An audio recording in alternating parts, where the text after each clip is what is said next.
and welcome to the Pain and Pride Quarterly Slush Pile.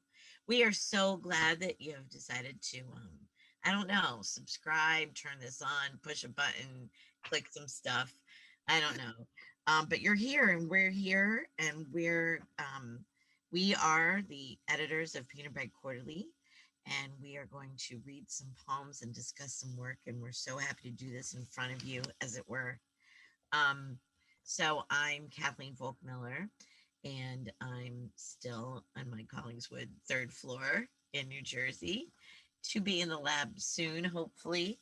But hi, and I'm going to let Marion Wren say hello. Hello, it's Marion Wren here in North Carolina for the foreseeable tiny future that we're in. And I'm going to bounce it to Alex. Hey, it's me, Alex. I'm on Long Island, haven't left. Maybe gone to the city once or twice now that things are opening up, but I'm gonna actually pass it over to somebody who's kind of new.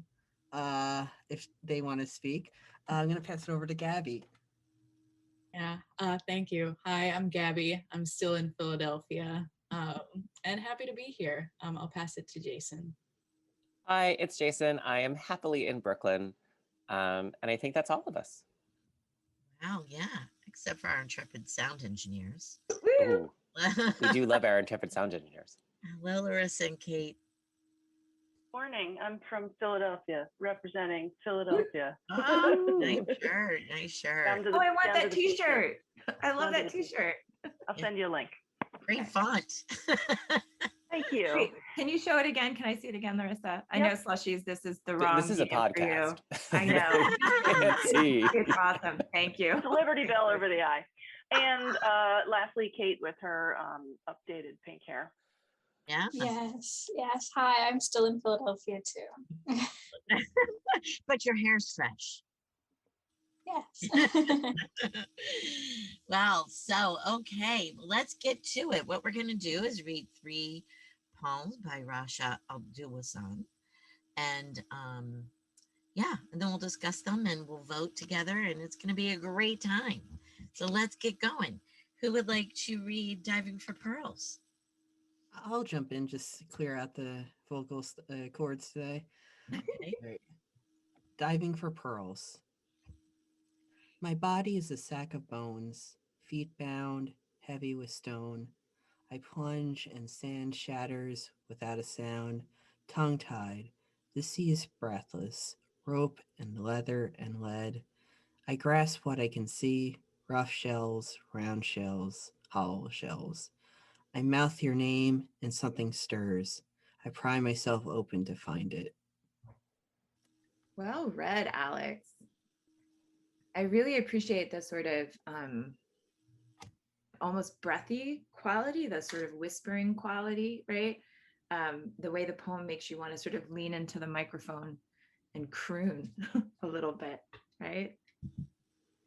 Yeah, I mean, I just like it's already, I like it because it was so easy to read. Like, that's its own skill to have it be written that way. Carries you through.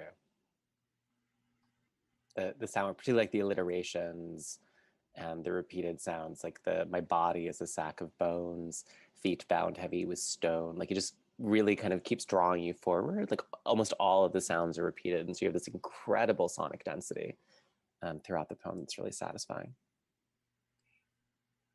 And it's like a dollop too, like the way, I mean, it's called Diving for Pearls, and then it sort of suggests the act of being a pearl diver, and then it delivers what it promises, like the eye becomes the pearl pried open, right? And it's just a lovely little like turn of the image, right? Like the gesture is there.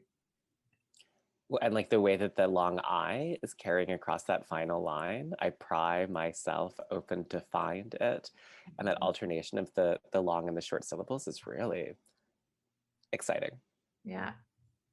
Yeah. And then the it going back to this nameless thing that's rising, right, is just really sort of, it's an elegant move, a little tightening. I hope this isn't projecting too much or putting too much on this, but for me, it's also kind of a string of pearls. Like all of these, I just keep going, bum, bum, bum, bum, a bump, a bump, you know? And it feels like that too. I see the pearls. And what do you guys think about the line break on Tongue Tied? I trusted it. Yeah. I mean, I think sort of like the classic, weird line break is Elizabeth Bishop like moves the S. There's an apostrophe S and she moves the S to the next line to like preserve the rhyme of the word prior to the S. But in this one, it keeps a kind of continuity to the line. There's a kind of regularity to the line that it's retaining. But I trust it. Yeah. But it actually, if I'm not mistaken, it actually delivers on its point, right? I plunge and sand shatters without a sound, tongue. Like it's like that single line without a sound, tongue hyphen line break tied, right? So tongue tied meaning like you can't speak, but without a sound, comma tongue. It's almost as if tongue is another way of saying sound. Like it's almost like without a tongue, and then you get tongue tied. So it's like this trip, like doubling down on a definition, but not in a way that's like I couldn't figure out how to say it, so I have to say it 3 times, which is something I do all the time. Well, and also tongue-tied, if you see it in prose, you just kind of slip past it tongue-tied. Right. Whereas if it's at the end of the line, tongue gets extra emphasis, and then tied at the beginning of the next line gets extra emphasis. So it takes it from kind of being tongue-tied to being tongue-tied. Like it really reasserts a kind of prosodic emphasis to each of these 2 syllables. Yeah. I love the moment and the surprise of I mouth your name. Because we don't really know what it's about per se, and then we get that moment there in the third to the last line. So it becomes about something else. Yeah. So I want to just jump in and say this too, right? So we in the UAE, pearl diving is a cultural practice. It's historically, part of Bedouin culture, or you're a seafaring culture. And if you're seafaring, you're pearl diving, right? It was how folks were making money, right? So when I see a poem called Diving for Pearls, right? At first, as an editor, I'm like, I push against it a little bit because it almost borders on cliche. And then I have to recognize or remember, right? It's actually like a cultural economy, right? Like pearl diving is a thing, right? And when I think about that, like the actual act of pearl diving, I love this poem even more, right? Because it's got this sort of like imagistic spiraling down into that image of something's rising and I'm prying it open. Mm-hmm. Do you like the white space before I pry myself open to find it? I do. I like that pause. It's weird. And weird is good. We get the M dash right before it. Slushies. Go to pbqmag.org so you can also look. I was really fascinated by and sand shatters. I plunge and sand shatters. I kept being like, shouldn't that be the water shatters? One doesn't dive through sand. But then I was also wondering, like, is there something about what happens to the sand that I don't know? That I kind of trust. I've never been pearl diving. And so I kind of trusted the way in which this was talking about the actual physicality of the diving for pearls. Yeah.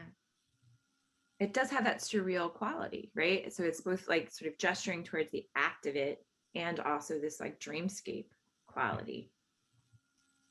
And the final line kind of brings us back into the metaphoricity of it, right? That like if it's myself being pried open and I'm turning into the clam in which the pearl is being found, or those oysters. I should know. I thought I didn't look it up beforehand. But yeah, that it clearly kind of loops back into itself. And if you think about, something like Adrian Rich's, very famous metaphor of diving into the wreck, right? That like when we're diving into something, we're diving into ourselves. Well, ladies and gentlemen, we do have several more by this poet if we want to vote and move on. Are we at that place? I think so. I just want to say one other thing though, which is like, Sure. and this goes with to Alex's point too, like this, the polish, pardon the pearl pun, the polish of the simplicity here, right? That, sometimes when we sit down to read a batch of poems, we might read over, right? Or read quickly, read swiftly, right? But there's something about the way the simplicity of this one is commanding, right? And I kind of mean that in both directions too. It's like the poet's command and the way the poem commands attention, commands concentration and quietness in the way the images flow. So I just want to say that. Thank you for saying that. Okay, Shall we?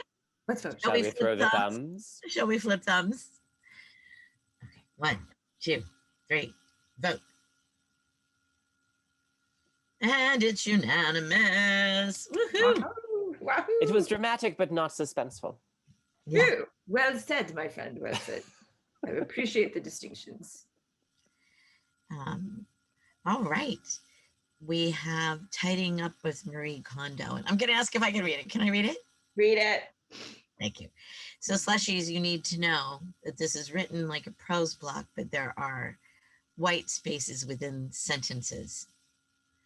So you just have to go to the website and look at this one, ppqmag.org. Okay. Tidying Up with Marie Kondo. Marie, I drove to the landfill yesterday to find my wedding dress, the one I couldn't bear to give to anyone else. I know I shouldn't have, but I followed the truck down the beach road and into the desert, tried to plead at the gates, the way they do in the movies. But security was so tight, Marie, so I watched from the car, and it looked like a mound of bodies, lace wrapped around denim, around plastic, around mulch. And there were so many toys, Marie, dolls without stuffing, bikes without wheels, so many fridges torn at the hinge. And the truck I followed could have been any truck, and my dress any dress. So I left, drove deeper into the desert until all I could see were seagulls dipping in and out of the heap, with nothing on their backs but feathers. And they looked so happy, Marie. They really did.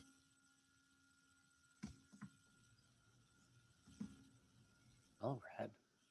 All right. Like Alex said about the other one, even though this is so different in so very many ways, it's easy to read, lovely to read. I don't know why I am so in love with the repetition of Marie. The direct address to Marie Kondo and then the repetition through it. I love it. It makes it prayerful also. I don't know if that's old Catholicism coming out, but something about the repetition of Marie is almost chant or prayer like. And like I like how it's summoning Marie Kondo, but not like in such an artificial way, because it's the story of her dress joins the story of all these other objects, but like there is some sort of peace the speaker gets from kind of like abandoning that and just looking at the birds who have nothing with them and they're happier. It's kind of the cone of what Marie Kondo does in a way. Like it's not except in this case, it's not a matter of like this no longer brings you joy. It's, well, you lost it. You kind of have to deal with it, but so. Alex, I think that's sort of the elegance of the poem. And first, and I'll confess, when I first read it, I was like, ugh, meaning I don't know that I'm game for like, pop culture poems, even though I love pop culture, right? Like I'm a Gemini in this regard. Like I love it, I hate it. It's sort of that pendulum swings both ways. And so when I say Marie Kondo, I'm thinking like, okay, this is meaningful for the 20 seconds. Marie Kondo is meaningful, right? And Marie Kondo is really meaningful right now. So what's the title of the book? The life-changing what? Magic of tidying up. What is it? The life-changing magic of tidying up. The life-changing magic of tidying up. And her series and the book, it's about, if you touch the object, does it give you joy? Right? And if it does, if it sparks joy, you keep it. If it doesn't, you get rid of it. That's the philosophy. Yeah. Yeah. Okay. Then what I love is the seagulls are happy at the end, right? Like this sort of like beautiful sort of explosion of garbage in the poem, right? Like all the stuff that comes to the dump, right? And then they look so happy, Marie. They really did. Like the reassurance to Marie, right, that the seagulls are happy is just like another genius twist to the description and critique of jettisoning your stuff and then feeling a little bit like you want it back. Well, but also like that when you jettison your stuff, like your apartment might be cleaner, but the world's a whole lot dirtier. And so the way in which like the dump keeps reasserting itself, and so kind of like showing this other side of the fantasy of minimalism, that it's not gone. Right. It's somewhere rotting. It's somewhere taking up space and destroying and poisoning everything around us. I thought was like a really kind of that was the aspect of the poem that I really enjoyed, and particularly the wedding dress has now joined this kind of poisonous detritus. Oh, Gabby, do you want to jump in for me? I was actually gonna say like very much of the same stuff. Like I couldn't really tell if it was like, obviously because this person, like Kathy said, is pleading with Marie Kondo and sort of like this very like asking for penance for like driving after the thing that they threw away. Yeah. And I couldn't tell if they were like in favor of like this sort of minimalism that Marie Kondo asks for of people, or like the maximalism, which I mean could lead to hoarding, but that's a whole other thing. Right. But yeah, I'm not a fan of Marie Kondo. I think that I'm a very much of a person who will keep like anything that anyone gives me, and I'll be like, this sparks joy. This sparks joy. And like I kept like a orange from somebody that they gave me, and then I like put it in the oven and like sliced it up, and like now I have it hanging in my room. And that sparks joy for me. But I think that there's something of like of why throw away a wedding dress, and then if Marie like Kondo asks you to, and then because that's obviously something that would spark joy, and then after the fact you realize that shit, this sparks joy for me. I don't know, there's something, I really like this poem, it's just there's something about that. You know, it's so interesting that you said all of that, Gabby, because what I was going to say is that if you take Marie Kondo out and you sub in Gabby, I drove to the landfill yesterday to find my wedding dress, the one I couldn't bear to give to anyone else. If you take Marie Kondo all the way out, I argue that this poem absolutely still works. The meaning and what she's going through, what that speaker is going through, is absolutely still present. It's not about Marie Kondo, fuck all. I love that, KVM, because then when you add Marie Kondo back in, it gets deeper and even more lovely. So now, time capsule to the future. This goes back to my beef against pop culture poems, right? Time capsule to the future. This is going to like delight somebody doing some research, going, who the hell's Marie Kondo? And then you look it up, and then the poem's going to like do that chrysanthemum thing, right? Like a dahlia. We often have to look things up. We often look things up. And what I'm saying though is, if Marie Kondo is not, it's not about Marie Kondo. I think even when I said the word prayer and that repetition of Marie, I don't think this poet would have used her if that name didn't work so well. But but it's a letter or a plea or to anyone that she, like I'm saying, sub in another name and I guarantee you it works. It hadn't occurred to me to do that, and now that you say to do it, and I put in like Kathy, I drove to the landfill yesterday. It's still gorgeous. It is. That's amazing. But it feels like there's like some kind of, I don't know, like principle in that too. Like if you're going to invoke a pop culture reference, invoke something that's super timely, like does the poem work in both ways? And I love that it just as a little practice. It's like strip out the reference and does the poem still work? Right? Then that's a way of sensing its resonance and reverberation and depth. Yeah. This makes me feel incredibly old, but I teach a poem of Teresa Leo's that we published. And she refers to Alanis Morissette. There's Elaine from Seinfeld. And every year that I teach this, more and more students don't know who those people are. right?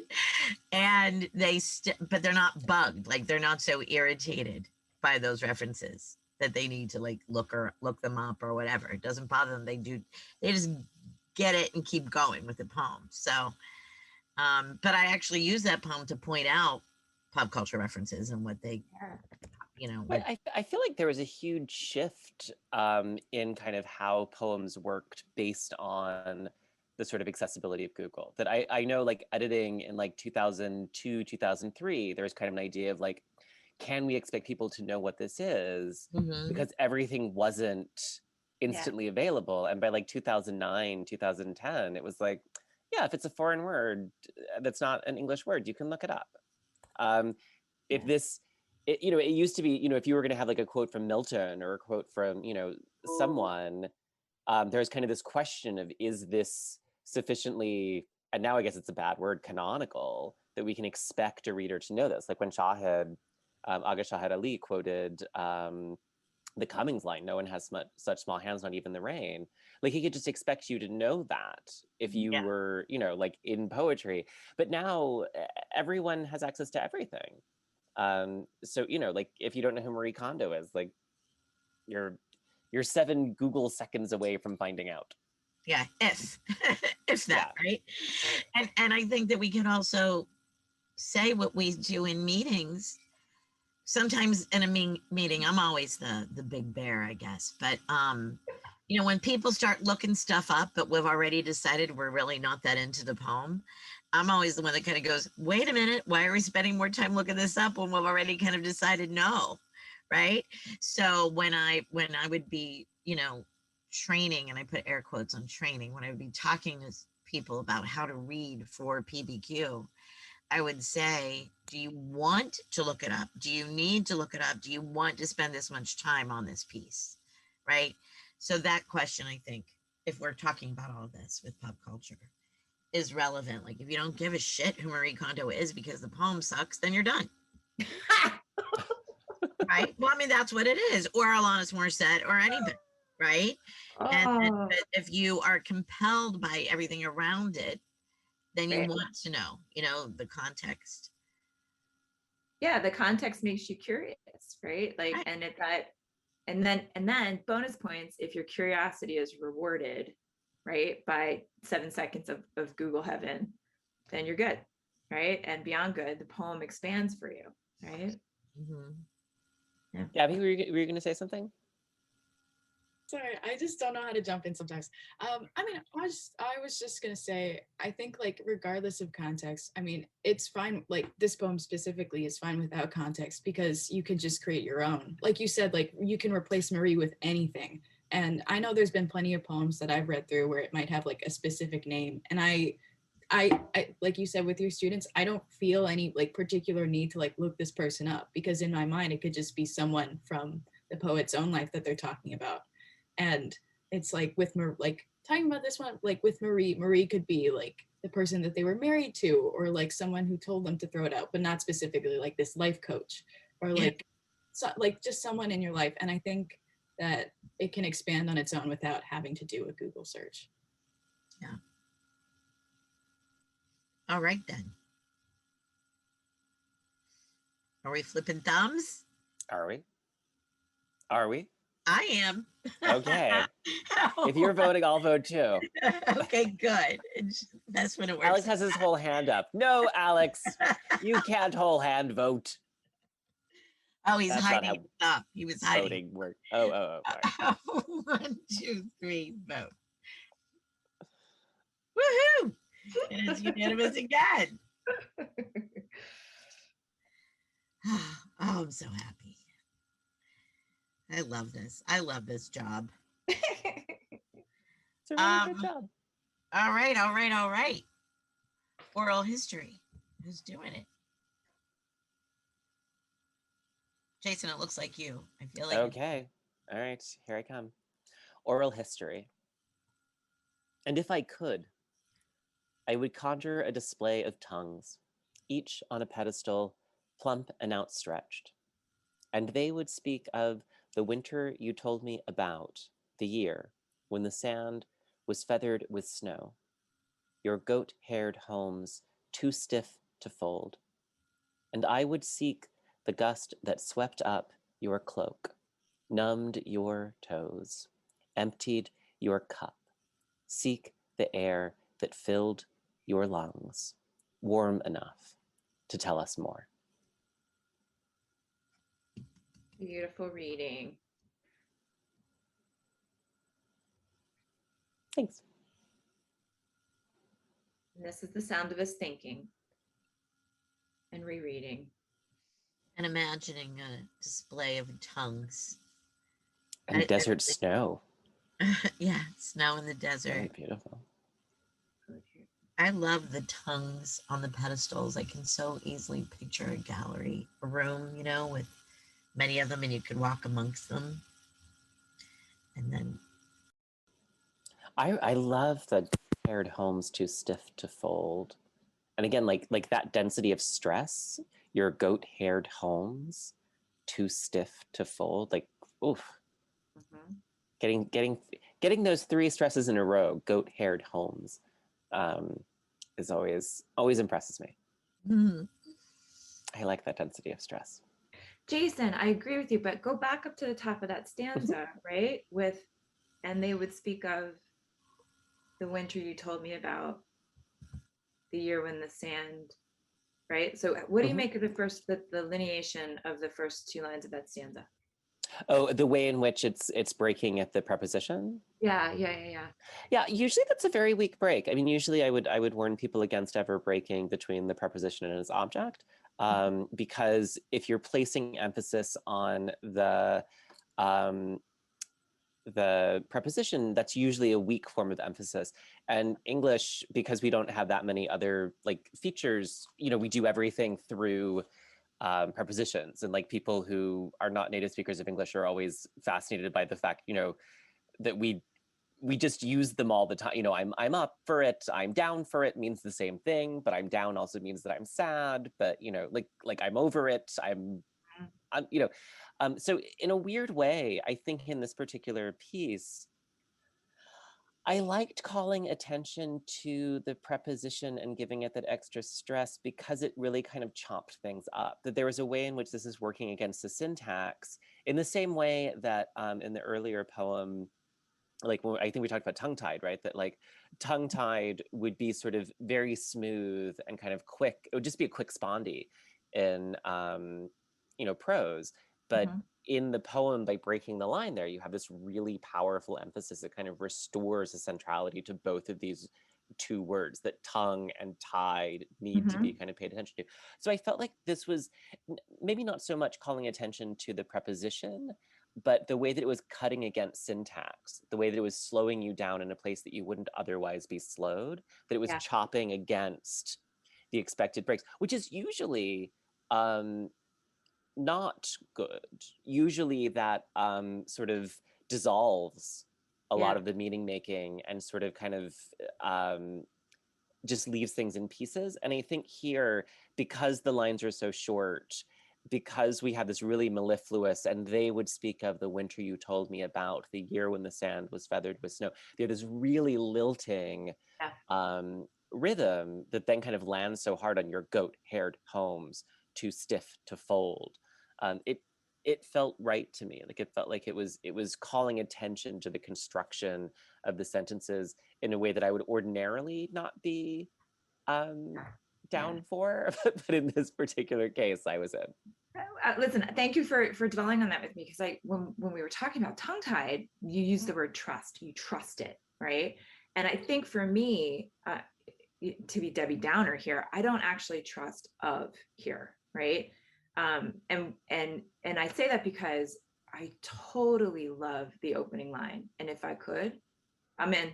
That's like once upon a time, like the caliber of that start is, I want to rip it off and give it as a writing prompt, right? And if I could, well, what would you do, right? I would conjure a display of tongues, each on a pedestal, plump and outstretched, gorgeous, and they would speak. I would break the line on speak. And then the next line would be of the winter you told me about, and just give the prepositions to both ends of that line. But that's, again, this is like an idiosyncratic preference because I didn't trust the of, and I trusted everything else in the poem, right? Yeah. So Yeah, so dear Slushies, thinking about lineation in that way. Why do you end where you end, and what impact does it have on the reader's breath work, right? Jason, you were going to say something else. No, I was, you know, if we were sort of in a workshop instead of an editorial meeting, Yeah. and you suggested breaking it into, and they would speak of the winter you told me about the year. I'm not sure. Yeah, Yeah. I mean, I think you're right that in a workshop we would probably kind of move towards that. But then, you know, that's the danger of the workshop, right? That it smooths Right. out your rough edges, and that it's your rough edges that you end up getting love for. Right. Well said. Yep. And I guess we should mention, since we do this also for transparency of the editorial process of our end of things, sometimes we will ask an author for an edit, but that's very, very rare. We want you to knock our socks off and for us to not ask for anything. And I think we're saying, I don't know, but I think we're saying we love this despite that potential edit. Yeah, I think that's the punchline too, is this question of trust, right? In a workshop discussion, that would be, you know, questioning the author, why you're breaking where you're breaking. In the editorial meeting, it's like, it's broken there, do we trust it? Right? Like that's is that intentional or accidental? And if as an editor it feels accidental, then you're like, I don't know if I love the poem. But if it feels intentional, right? If there's a rationale for it, that's discernible in the craft of the poem elsewhere, which is basically what Jason did in his reading, right? Like he's contextualizing it in the poem. Then the rough edge is magical. For me, like, I like this poem, but like the problem of reading like a lot of person's poems in a row, you kind of start to see like this is not for me, it's not as strong as the first two. So like some of the, I guess, cracks are like starting to show. And I They love start competing with themselves. Yeah. And then like Marion said, like I love the first stanza, but the imagery kind of changes where it's like a very not abstract but like absurd image of like tongues on a pedestal, and it kind of goes to a more like odd situation but still within the realm of reality, and that kind of like does things to like my, I wouldn't say enjoyment of the poem, but it kind of goes, it starts off really high and kind of stays slightly lower but still like underneath the high of the poem. That's kind of just because it's a very lovely poem, but that I kind of want the last stanza to kind of be the pop of the poem, not the beginning. Yeah, it didn't. I think I'm having the same problem of putting each one into competition with each other. But the language is lovely, but I don't, even like reading in my mind, I don't hear the same like tone. Like the last one, there was such that pleading that was so present and really striking. And then the other one before, like the breathlessness, and this one, I'm just not feeling like the same way. And maybe it's just me doing that, and it's definitely nothing against the way that Jason read it. That's not what I'm saying, but but I want to love it, and I want to love that this idea of evidence and like oral tradition and what it's trying to say, but it's just it's failing on the part of being a spoken story for me. Mm-hmm. Well, do we have more to say, or are we ready to thumb it? I think it's time. I think it's time. Okay. I feel like these conversations have kind of like reached, usually, you know, we'll go off on a tangent or we're talking about something for an hour. These are like really keeping us really focused. We're staying really like tightly attentive to the poem, kind of like reaching a stopping point that's like really unusual for us. It is unusual. Well done. I think that has to do with what I was trying to say before about this command, right? Like the poems are commanding, right? And there's something about the image work she's doing that really just makes us pay attention. So well done. All right, let's do it. 1, 2, 3, vote.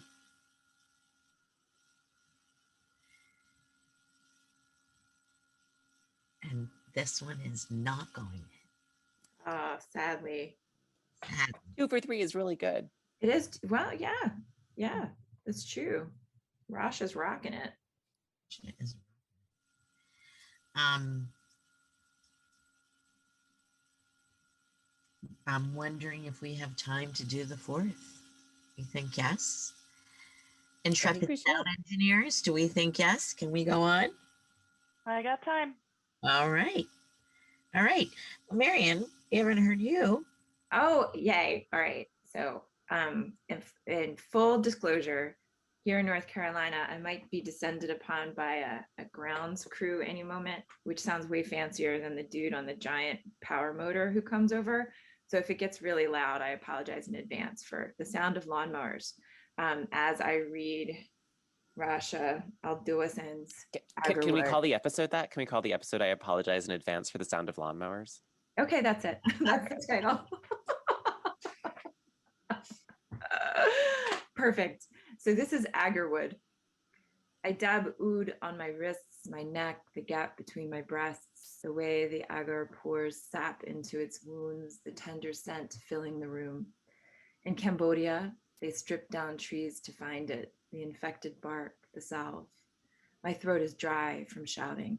This time, about you smoking inside the house, the stove I left on all night, the text we cannot translate. I want you to kiss me, but all I can do is tell you I would be better off without you.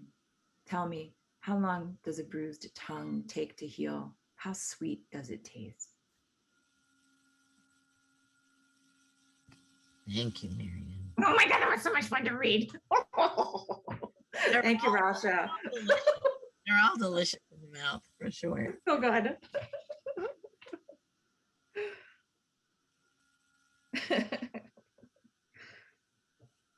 This is heartbreaking. I want you to kiss me, but all I can do is tell you I'd be better off without you. Oh, gut punch. Woofa. And like that first one, I love where that comes. You know, I have no idea what we're gonna do, and then we get such a poignant moment there in those lines. I don't love ending with questions. I don't love questions ever, really. Questions in a poem bother me. Yeah, but I'm not saying. I'm just like what we said about that other. I'm not saying it's a deal breaker, but I love the lines that Jason reread and where they come. The motion is very interesting because like the first 3 stanzas, you know, are all about oud and about this perfume, and then the last 4 stanzas are about the relationship. And again, like it's a really interesting transition because I didn't even like the first times I read this, it was so smooth that it didn't even occur to me until like, oh wait, these seem really disconnected. And I was wondering how other people kind of felt about that motion because I did trust it, but I think it's a really interesting move from the scenting of oneself to this just isn't working. Yeah. I have ideas. Go. Go! I see the smoke as a transition. Mm. Tender scent filling the room, you smoking inside the house. That's a transition for me, as is what perfume is sort of allow me to project again, but perfume is also a mask, a hope for, you know, I really smell like this, but I'm trying to smell like that. I want to tell you to kiss me, but I'd be better off without you. That's how I see it line up. That's better than my reading was, oh, I'm back on the market. I have to make myself attractive again. Yeah. It wasn't a big leap. Like I saw that transition from scent filling the air and the smoking in the house. You know? And I Kath, well, actually right between these readings, I just love the intimacies of the gestures, right? Like that opening gesture of dabbing wrist, neck, and the gap between the breasts is so intimate. And then it zooms out into how the oud is created, right? And then zooms back into the sort of domestic, intimate space that's fractured, right? And then even becomes, with the questions, like even deeper sort of emotional intensity, but inward directed, right? But which is the same as the perfume. It's this little, like, you know, what do Catholics do? What's that called when you cross yourself? Like, is that I what thought it's it was called? genuflection, but it's not. Genuflection is when you kneel. I think it's just called crossing yourself, right? Just crossing yourself, Blessing right? yourself. Yeah, I don't know. Well, there's it is that weird gesture. It's like with the oud, it's almost like a little blessing. You know what I mean? Yeah. And I love that list of right after the salve, right? My throat is dry from shouting. And then everything bothers me. You're smoking in the house. They left the stove on all night. We have this text we can't translate. You know what I mean? So again, it wasn't a huge, disruptive or shocking turn that she is disgruntled or the speaker is not happy. Right. Right? Everything's bugging me. I Like none of those things are really significant, right? But they add up. Yeah. Yeah. I like this poem, but the second to last stanza kind of sticks out as a sore thumb for me, just because it goes on a hair too long compared to the other stanzas, at least like the way I heard it. And it follows the text we cannot translate, and then it kind of explains the text a bit, that to a degree I don't like. It's like saying we can't figure it out, but here's what the issue is, and it kind of spells it out a bit too much for me. Like it just very plainly says, I love you, but I hate you. And then it's that, yeah, because I love all that's going on and the connections, the perfume and like the solve and the bark and the imagery is all there. And like, yeah. Wait, Plus, did you see a translation of the text in the poem? Well, I feel like, I don't know. I just feel like the text we cannot translate.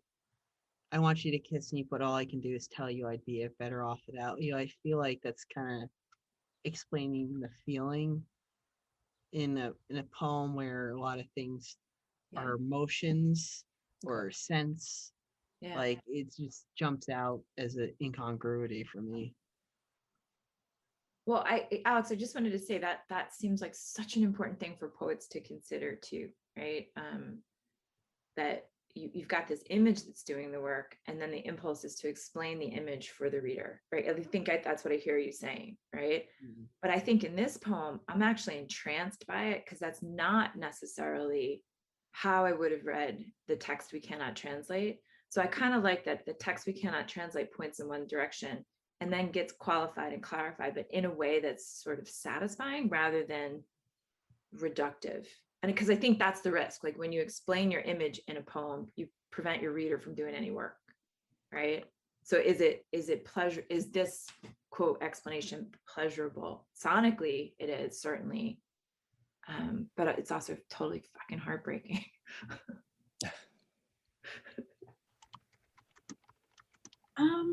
I don't have too many thoughts on this one. I mean,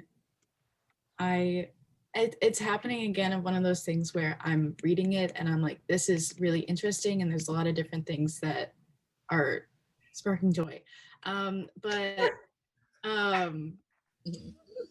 I think I am kind of falling into like the trap of looking at, we're talking about trees and bark, and then we're talking about this relationship, and I totally got where Kathy said like the smoke and obviously like stripping down a relationship and trying to seeing symptoms but like not knowing where the infection is and all this other stuff. But actually, as I'm like talking about this, I'm kind of explaining to myself, so disregard everything I just said. But yeah, now I just talked myself into liking this poem more. So That's why these conversations are so important. That's why we do our editorial meetings as we do. There are editorial boards that don't get together and talk about the work and think about folks how frequently we we change our own minds or our minds become changed from others just from speaking it out. Yeah. KVM also, like, I think Jason said a couple episodes ago, or somebody said it, like, you have to read a poem at least twice, like once just to like let the sound do what it's going to do to you, right? And then the second is like for the sense of the poem. I swear PBQ's model is like there's always the third reading, and the third reading is this like conversation, right? And the third reading can make or break, you know, like it really, that I always feel sort of elevated and lucky to be in this conversation with you people around the work that we're lucky to get, you know. So thank you, submitters. Right. And I know neither of us are good at math, Marion, but this is actually the fourth reading most often, right? Yeah. 3 readers before it gets brought to table. That's right. So yeah. Math. Yeah.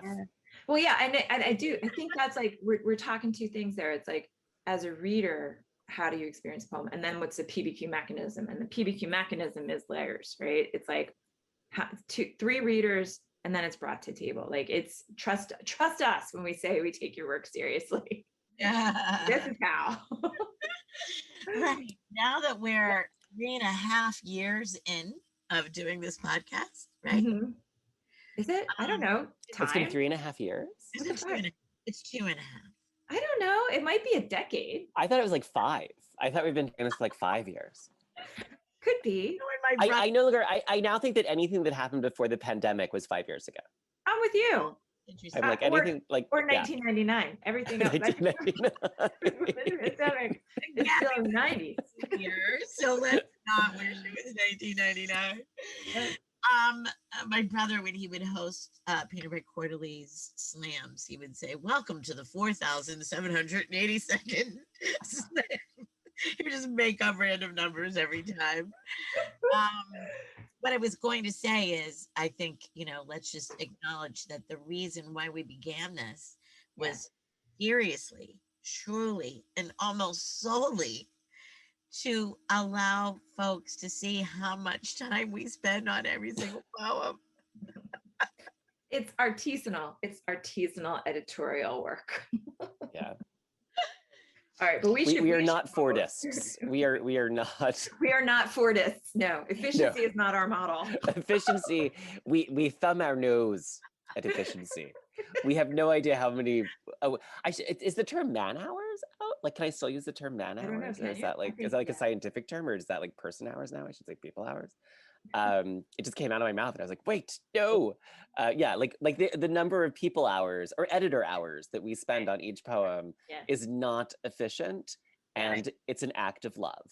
It is. We and I love that the phrase is "we thumb our noses at efficiency." How apropos for this. All right, let's vote. He had to leave, but he left his vote. So I'll be Alex and use 2 hands. Excellent. Okay, ready? 1, 2, 3, vote. Wait, where's my camera? You got it. It's so funny. They're disappearing. And it's in. Yay! Yay! Okay, so I want to, I'm sure there's things that we all need to say, but I want to say that the world is truly magic. And this is why we treat poems with love, because we trust that, right? That there's just magic in this world. So when we reached out to this poet and asked for these pieces for the podcast, she wrote back, as so many often do, "Oh, so scary," but yes, right? And also let us know that she had read oral history for a streamed reading for NYU Abu Dhabi. What? Wild. What? Yeah, is that wild? Had to write her and introduce Marion, you know, on the email and say, but boom, Marion Wren happens to be the director of the writing program at NYU Abu Dhabi. Yeah. So now I think they're having like a date in Dubai. We are. As soon as I get back to Abu Dhabi, I'm setting up a date. I'm setting up a date with Rasha. We're gonna get some coffee and compare notes about poetry. I'm so excited. Isn't that incredible? Yeah. And so now that we know that she's in Dubai, it kind of makes a lot of these poems blossom again, right? Now we have another understanding of some of the references here. Yeah. And I kind of wanted to wait for that reveal. Because you know what? We're doing so many editor inside tips on this episode. But you know, as you listeners know, probably many of you are submitters. And some of the editorial staff do like to read the cover letters and some do not. Yeah. And I am of the do not camp. Yeah. I really want the poem to just represent itself on the page. And so I would not have known any of those facts about her. So that's why I didn't want you guys to know Slushies. But, you know, some people adamantly believe they should read the cover letters. So Yeah. it's everybody's choice. On our staff, we have a mixed bag, which is important too, I think. It's important that some of us have read it and some of us have not, right? Yeah, indeed. Well, this was a wonderful episode. Thank you so much. As ever, having conversations about poems with you people makes my day. And we never even got to the sound of the lawnmower. We never, honest to God. You know what? They never even showed up. Larissa is here since we have our sound engineer. Just about a week ago, after all of this time of living on Zoom and teaching our classes this way and blah, blah, blah, I was in a different space and there was this really loud room air conditioner where I was. I apologized to my students at the get. And one of my students said, oh, no. Zoom has this wonderful ability to pick up only your voice on the mic. And the kids were insistent they weren't hearing it at all. And it made me think, wow, that's true, because I constantly have students apologizing for the same exact thing. There's a leaf blower, there's construction, there's sirens, you know, whatever. And you never hear it, even though they're apologizing. So Larissa, is that true? There is now an auto background noise suppressor, but and you can pick which level it goes, like low, medium, or high.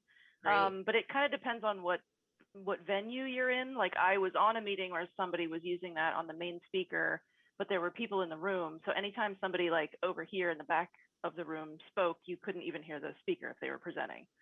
So if you have the high suppression on, it's not great for that. Well, what if somebody didn't do anything, like me, and yet people were insisting they were not hearing this terrible ambient noise? Is it automatic, or do you have to turn something on? I think the default is automatic. Okay. Like mine is on auto. And in any case, if we were just in an office and you had it on high, that would be fine. But if you were like teaching in a class and there was some background chatter in the class, you wouldn't want high on because it's going to suppress all background noise, and then it kind of cuts out your audio too. So like there was even a moment where we were kind of chatting, you all were chatting back and forth, and Kathy, you cut out just a little bit. I can't hear any background noise, but I can hear you speaking. Okay. So it's one of those things that you either leave it on auto or change it based on your venue. So listen, I have to say, I don't think we closed the show, and I love that we ended with the Zoom tip. I was just going to say that we did not close the show. Slush, I hope you enjoyed this little my time to shine. The offices of Drexel University. But I mean, I think it's been fine. So maybe there is some automatic thing. The Zoom gods are working in our favor. I was going to try to make lawnmower noises. Yeah, seriously, like the hum of a weed. I thought you were going to ask me to download lawnmower noises to the show. Can you? I might have been about to make that request. Somebody's lawnmower. Lawnmower today. Yeah.